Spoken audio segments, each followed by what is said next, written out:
ácido urticante. Y el prurito es un síntoma constante. Estos son los principales mecanismos.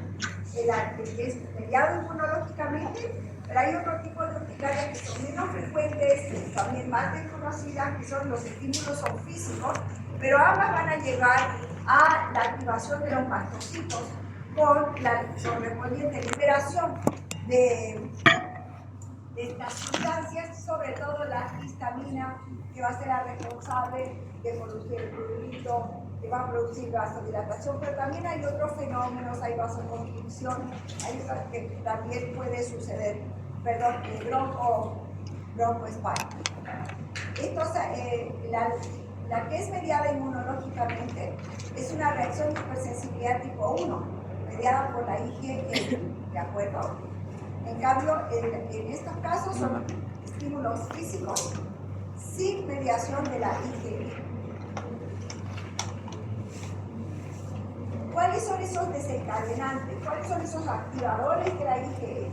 Los más frecuentes son medicamentos, ellas los más frecuentes, beta-lactámicos, antiinflamatorios no esteroideos, relajantes musculares, medios de contraste, pero en realidad cualquier sustancia puede activar una urticaria. Y hay personas que son alérgicas a muchas cosas. Puede ser alérgico a los alimentos, puede ser alérgico a medicamentos y puede ser a varias familias de medicamentos. Pero, por favor, acuérdense la posibilidad de reacciones cruzadas y aquí de reacciones con los mismos grupos de medicamentos. A veces no se olvida. Cuando ustedes repasen, cuando ustedes tengan sus medicamentos, su arsenal terapéutico, uno que ustedes conozcan, pueden ser saber a qué grupos de medicamentos pertenecen. Son cosas que pasan en la vida real. Le dije al doctor, soy alérgico a la penicilina y me dio amoxicilina y hacen reacciones alérgicas. Lo que es peor, pero ahí ya es cuando soy alérgico a la amoxicilina y me dio Clavinex con el nombre comercial. Si no saben, ahora con el teléfono inteligente, o sea, no hay perdón. Tenemos dudas, entonces busquen en su teléfono.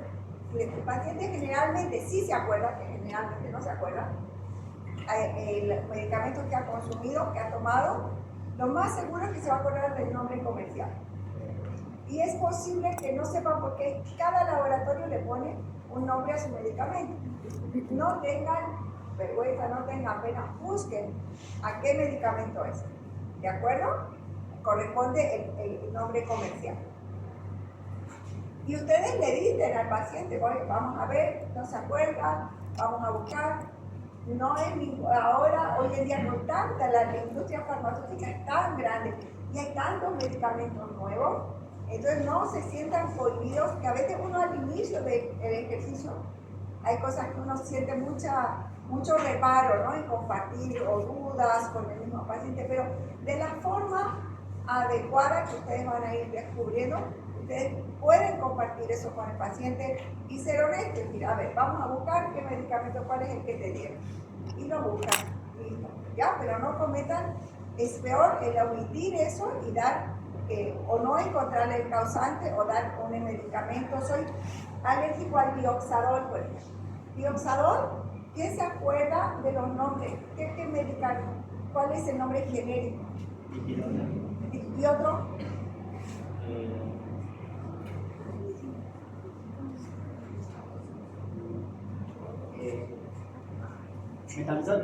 Metamizol, muy bien.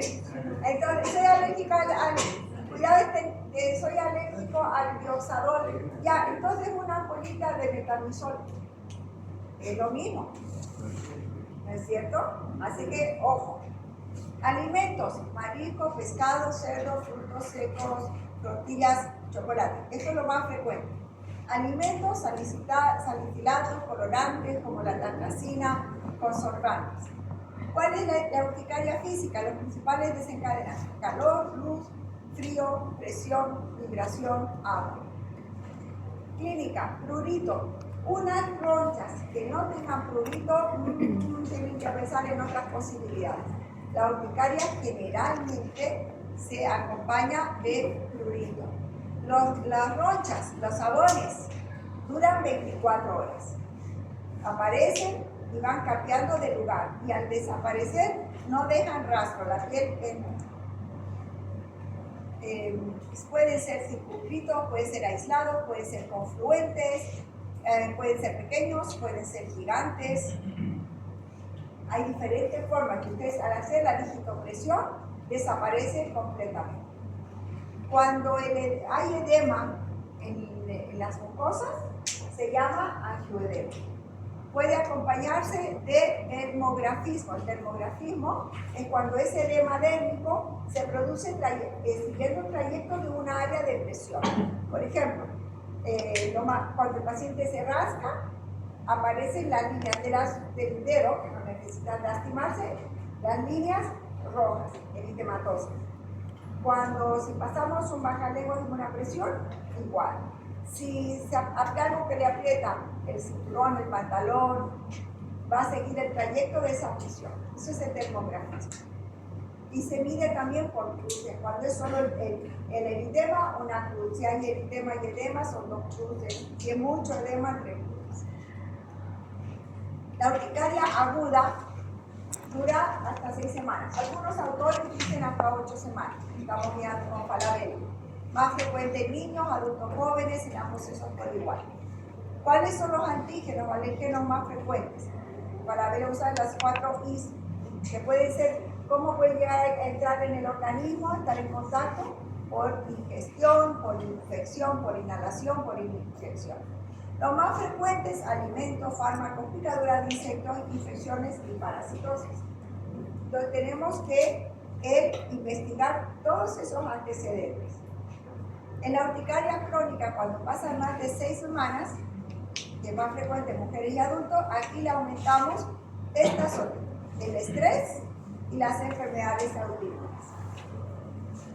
Cuando decimos urticaria aguda, no nos vamos a confundir. Una persona puede tener una sola exposición y el cuadro va a durar 6 semanas. Supongamos, comió un pescado, un ceviche, por dar un ejemplo, y le aparece la urticaria. Entonces después ya no volvió a comer pescado. Inclusive ha hecho una dieta blanca. Pero el efecto inmunológico va a persistir hasta 6 semanas. 6 a 8 semanas. Las otras formas, las físicas, la urticaria colinérgica, que son lesiones bien pequeñitas, que se desencadenan por el ejercicio, el sudor y el estrés. La urticaria por calor, por frío, acuagénica, enfermedad del suero, termografismo y la urticaria anafiláctica. La urticaria anafiláctica se refiere cuando hay urticaria acompañando a una anafilaxia o a un shock anafiláctico. Un shock anafiláctico puede o no tener urticaria, ¿de acuerdo? Pero vamos a repasar qué es la anafilaxia sistémica, una reacción sistémica aguda que se produce por sensibilización a un alérgeno X. Tiene que haber una exposición previa.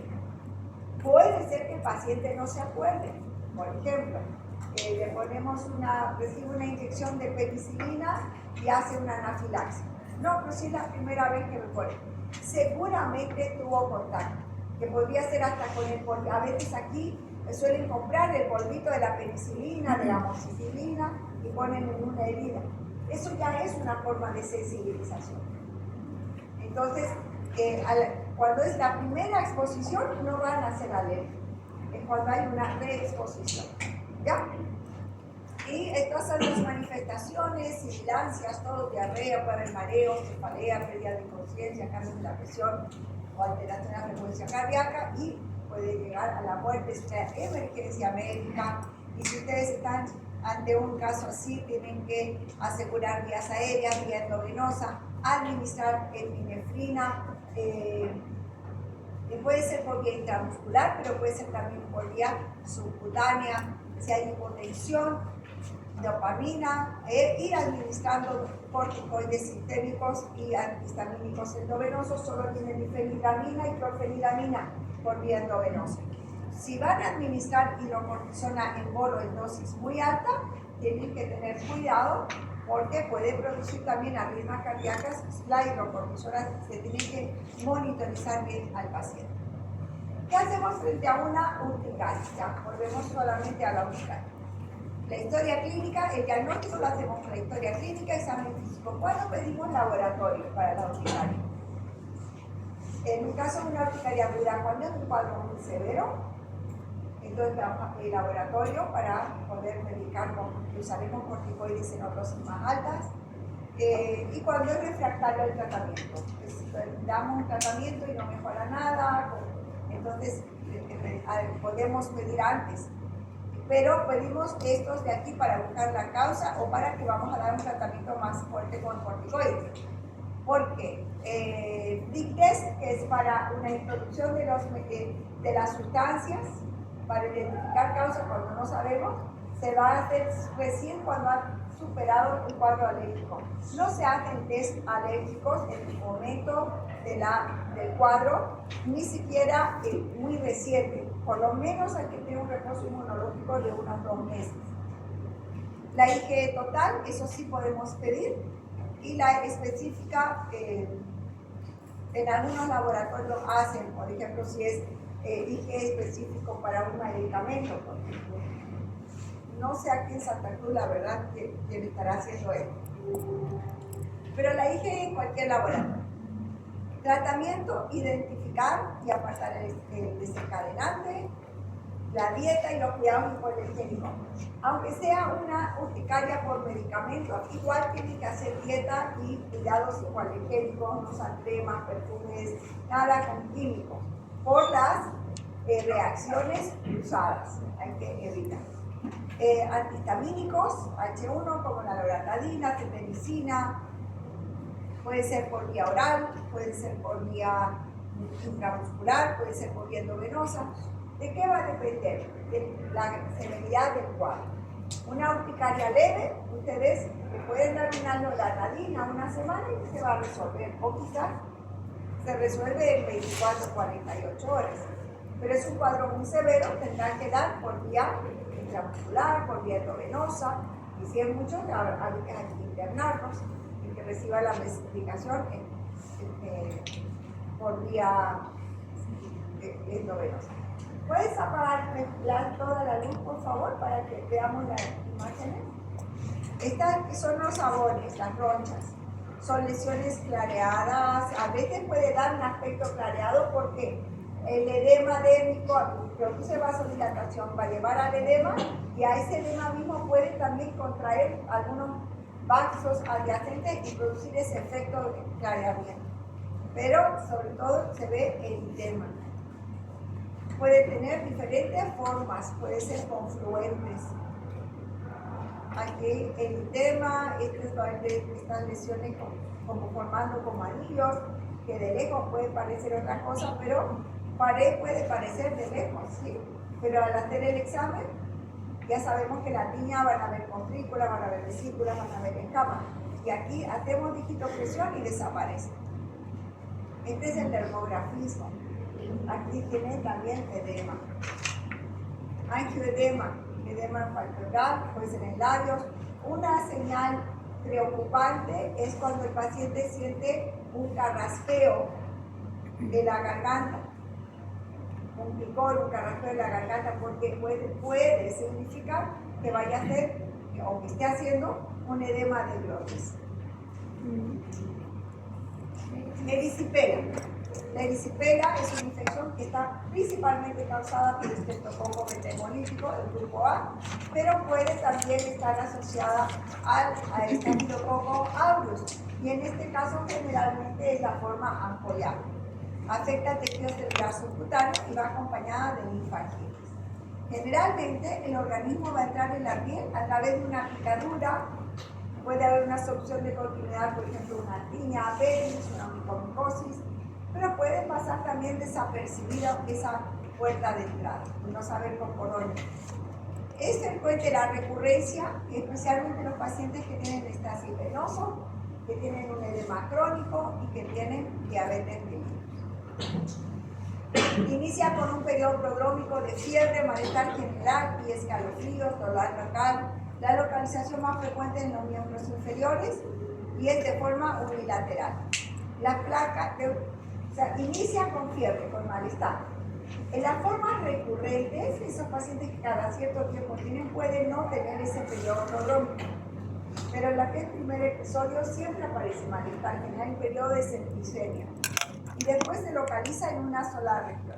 La más frecuente es los miembros inferiores, pero unilateral. Si están los dos, hay que empezar en otro diagnóstico. Puede darse, pero no es lo más frecuente. Dolor local y aparece entonces eritema, un eritema brillante, con calor local, va a haber un edema estructurado que no deja poder. Los bordes pueden ser difusos o definidos y la tendencia a ir extendiéndose localmente. Pueden haber ampollas y se va a acompañar de linfangitis y linfadenomegalia satélite. ¿A qué le llaman? Seca. Me apareció una seca. Cuando compromete la región del miembro inferior, la localización más frecuente es la región inguinal de la adenomegalia satélite.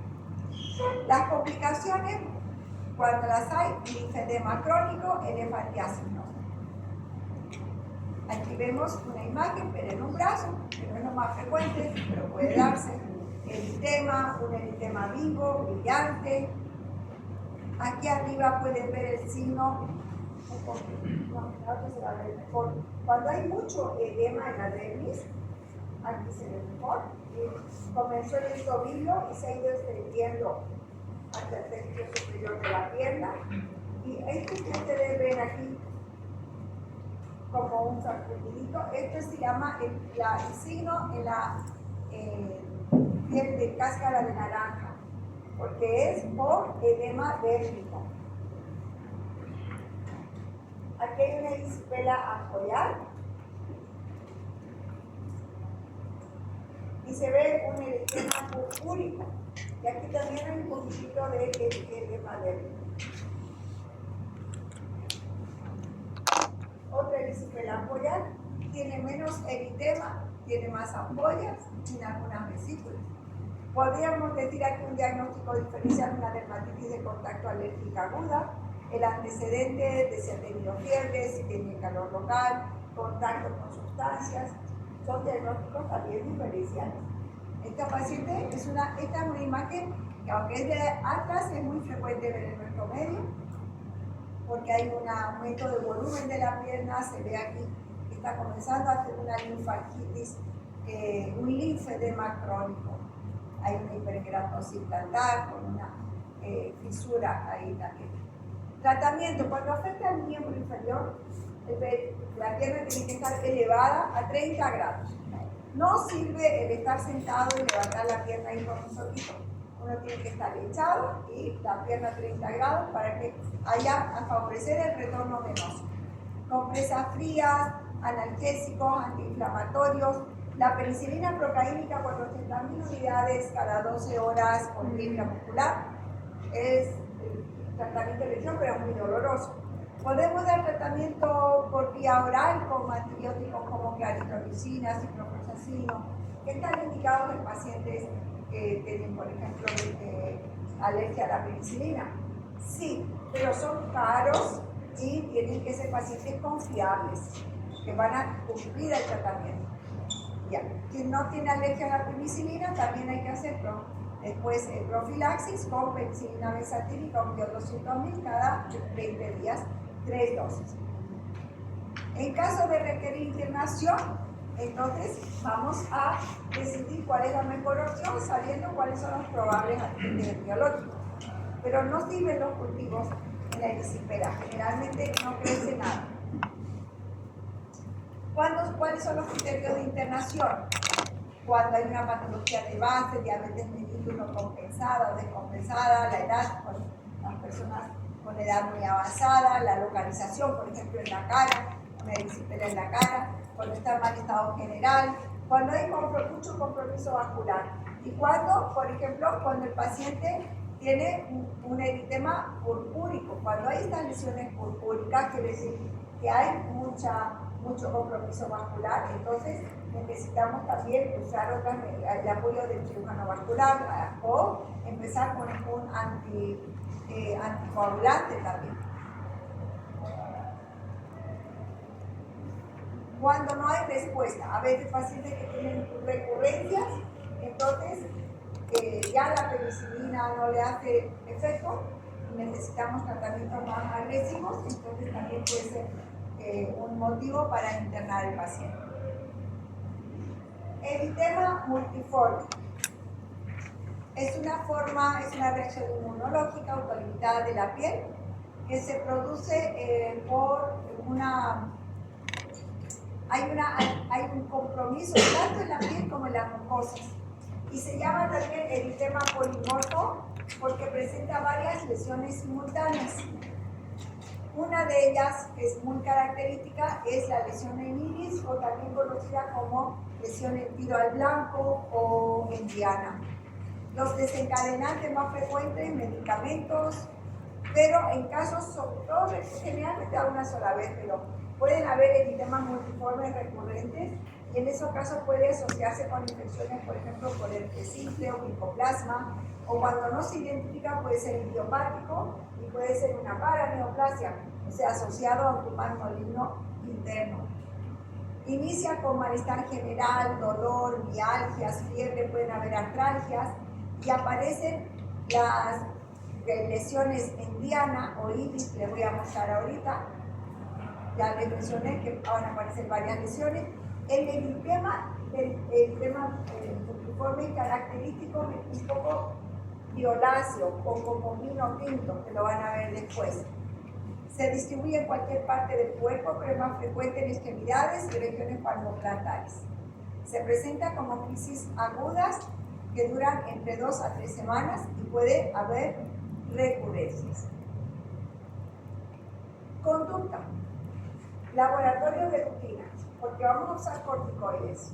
Laboratorio de rutina, idealmente hacemos un estudio histopatológico, identificamos y eliminamos lo antes posible la causa subyacente, prednisona 1 miligramo por kilo de peso, término medio, y la internación en los casos severos, porque hay eritemas multiformes que pueden ser leves. Esta es la lesión típica en diana o en iris, que son anillos, generalmente son 3 anillos. Aquí uno al centro, eritemato violáceo, después uno más claro y después uno más eritematoso. Pueden ser anillos, solamente 2 anillos, como en este caso, uno al eritematoso y otro al centro. Aquí tiene los 3, aquí son 2. Aquí tiene ampollas al centro, pero fíjense ese color violáceo o vinoso, como vino tinto. Fíjense cómo están comprometidos los reflejos de los dedos. Este cuadro, este eritema multiforme es más difícil de diagnosticar porque los anillos no son bien claros. Entonces, sí o sí requiere una biopsia, un estudio histopatológico. Parecen ronchas, redondeado, pero miren cómo van dejando esa coloración pigmentada. El tema de exantemas no está en el libro, es un resumen, pero está en Harrison, pero no está en Farabella. ¿Qué son los exantemas? Un exantema es un eritema generalizado agudo. Según su disposición, puede ser morbilliforme, o sea que no tenga un patrón característico, puede tener varias formas. Escarlatiniforme, parece como escarlatina, como si tuviera exposición al sol o papel de lija. Urticariformes, como si fuera una urticaria. Y reticulados, como si fuera una red. Decimos enantema cuando compromete las mucosas. Y los síntomas que le acompañan a la enfermedad exantemática, en general, más no siempre, no es el 100%, como todo en medicina no hay 100%, en general, los síntomas van a acompañar a la etiología. Cuando es por infecciones, va a haber fiebre, va a haber artralgias y va a haber urticaria. Cuando es por medicamentos, por reacciones tóxico-medicamentosas, digamos como alergia, Generalmente se va a acompañar de prurito. Ejemplos, muchos de ustedes han visto ya en infectología, en bacteriología, y van a ver en pediatría, porque muchos son, las enfermedades exantemáticas son en la infancia. Por ejemplo, la quinta enfermedad o eritema infeccioso producido por un parvovirus. Se presentan las mejillas eritematosas como abofeteadas. Hay una erupción reticulada en los brazos, en las piernas, que aparece y desaparece. Va a tener fiebre baja, cefalea, síntomas gastrointestinales. Tratamiento, terapia de apoyo. ¿A qué se refiere? Paracetamol, si tiene fiebre, hidratación, reposo. Esa es la terapia de apoyo. El sarampión es una enfermedad que está emergiendo nuevamente. Ya estaba por erradicarse, pero los antivacunas no llegaron. Producida por unos paramixoviros, es una enfermedad que es de comunicación obligatoria. Quiere decir que si ustedes sospechan de sarampión, tienen que comunicar al CDC. ¿De acuerdo? Porque es potencialmente grave. Aparece con fiebre alta, con tos, con conjuntivitis y con fotofobia. Al inicio, antes de que aparezca el exantema, va a haber un enantema, vamos a ver, que se llama las manchas de copia. Y el exantema son lesiones eritematopaculosas, pequeñitas, confluentes, que inician en la raíz del pelo y después va a ir desde las extremidades al tronco. O sea, es centrípeto, de afuera para adentro. Tratamiento, terapia de apoyo, pero es un paciente que tenemos que supervisar. Es un paciente que requiere esa supervisión porque puede tener una neumonía grave, puede tener una encefalitis grave y puede ser mortal. Aquí tenemos un exantema en una quinta enfermedad. Este es un paciente con un sarampión, un exantema en mejillas, tiene esta erupción en el tronco, puede tener esa apariencia, o puede también tener esta apariencia así como copa salmonada, el exantema. Pero va a estar en mal estado general del paciente. Este otro paciente que tiene aquí un eritema muy pronunciado en los pliegues, que se ve también en otras enfermedades como la escarlatina, como el síndrome de Kawasaki. El dengue es una excepción a la regla porque es una enfermedad infecciosa, es un exantema infeccioso, pero que se acompaña de un prurito muy intenso, que no se ve con los antihistamínicos, hay que tener paciencia. Inicia el dengue con alzas térmicas, cefalea retrocular, ustedes conocen bien, y luego al final, cuando ya en las fases tardías de la enfermedad, aparece el exantema, es un exantema eritemato purpúrico, que se describe como islas blancas en un mar rojo. Les voy a mostrar una foto. Tratamiento, terapia de apoyo, pero según protocolo puede requerir internación, ¿verdad? Eso lo saben ustedes bien. Hay exantemas por coronavirus que pueden dar a cualquier edad, que son cuadros transitorios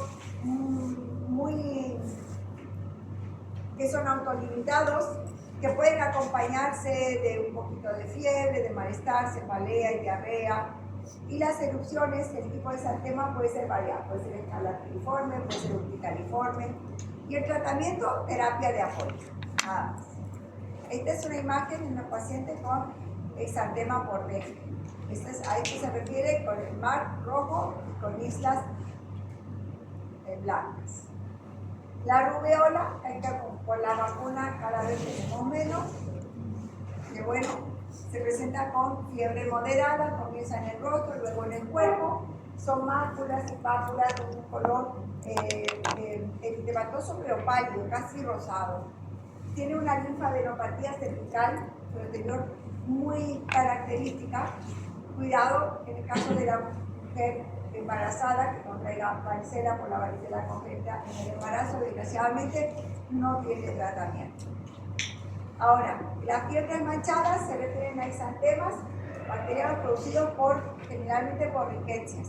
El paciente va a estar en mal estado general, va a tener altas térmicas elevadas, escalofríos, artralgia, fotofobia, y comienza un exantema que a los 3 días se vuelve purpúrico, y inicia en los tobillos y en las muñecas y luego se va a extender al cerco. Ese es el patrón más característico. La principal complicación es encefalitis. Tratamiento antibiótico, porque son bacterias, ¿no? Por ejemplo, tetraciclina, cloranfenicol en los casos muy graves. La escarlatina es otro exantema bacteriano producido por toxinas del estreptococo beta hemolítico del grupo A. Inicia con fiebre, faringitis, malestar general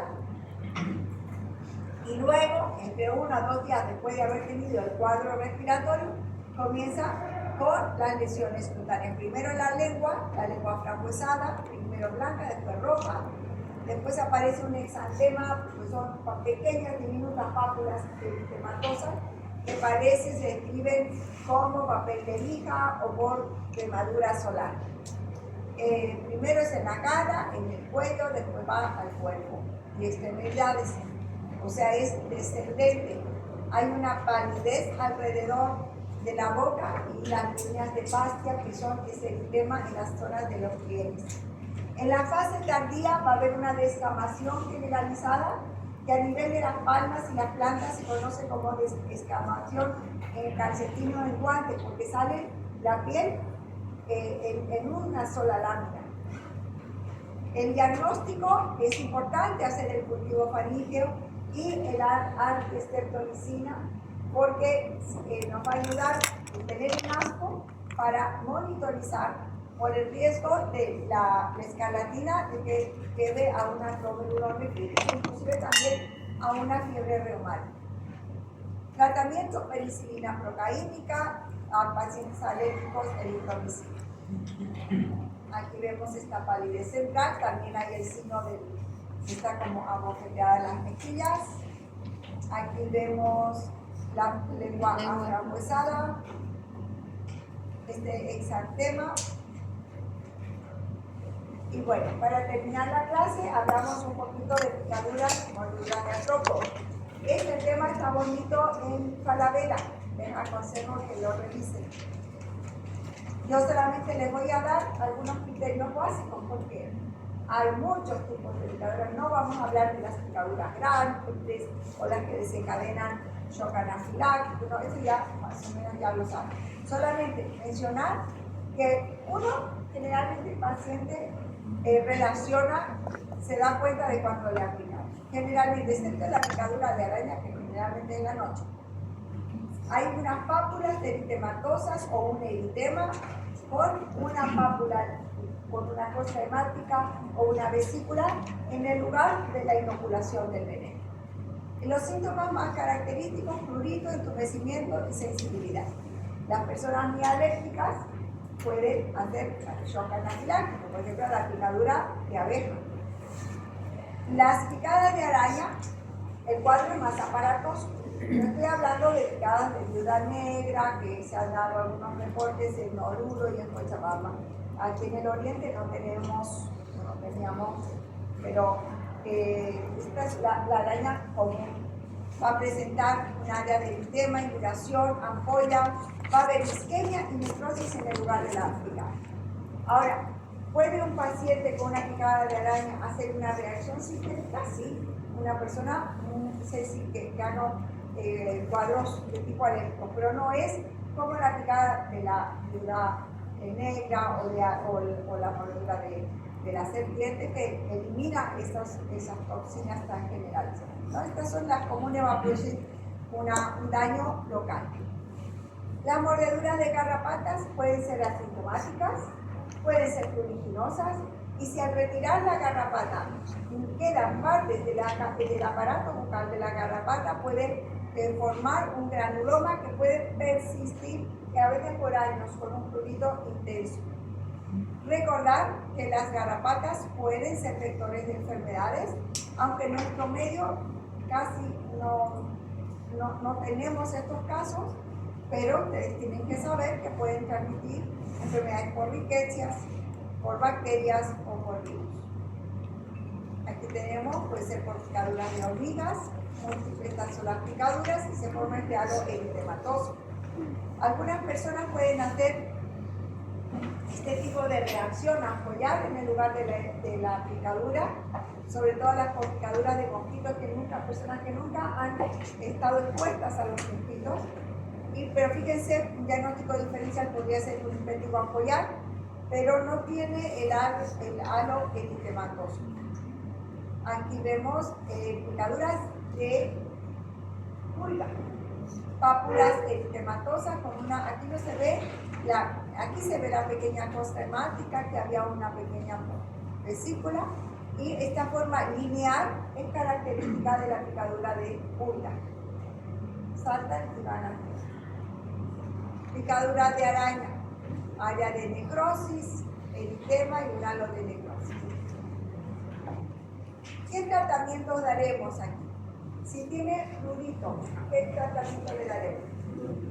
Antihistamínico, ¿verdad? Si esto está generalizado, corticoides, antihistamínicos más corticoides. Pueden dar corticoides tópicos si es localizado, pero si es muy severo pueden dar corticoides sistémicos. Lo mismo aquí, corticoide tópico, va a ir bien, un antihistamínico. Y aquí, en las picaduras de araña, el suero, vía oral, antihistamínicos, corticoides y antibióticos. ¿Por qué antibióticos? Porque generalmente esto se sobreinfecta. Entonces, las picaduras de araña que tiene necrosis, sí conviene el dar un antibiótico concomitante. Una vez que se estabiliza la necrosis, se hace limpieza quirúrgica, pero hay que esperar a que no siga avanzando. Esta es una imagen de un eritema crónico migrans, es una borreliosis, cuyo vector es la garrapata. Tenemos, creo yo, aquí una sola vez aquí en Bolivia. En el hemisferio norte, en Estados Unidos, en Europa tampoco. Ya chicos, eso es lo que teníamos que hablar ahora. ¿Hay alguna pregunta? Muy bien, entonces hasta esta clase entra a su examen. Bueno, ¿pueden prender la luz, por favor?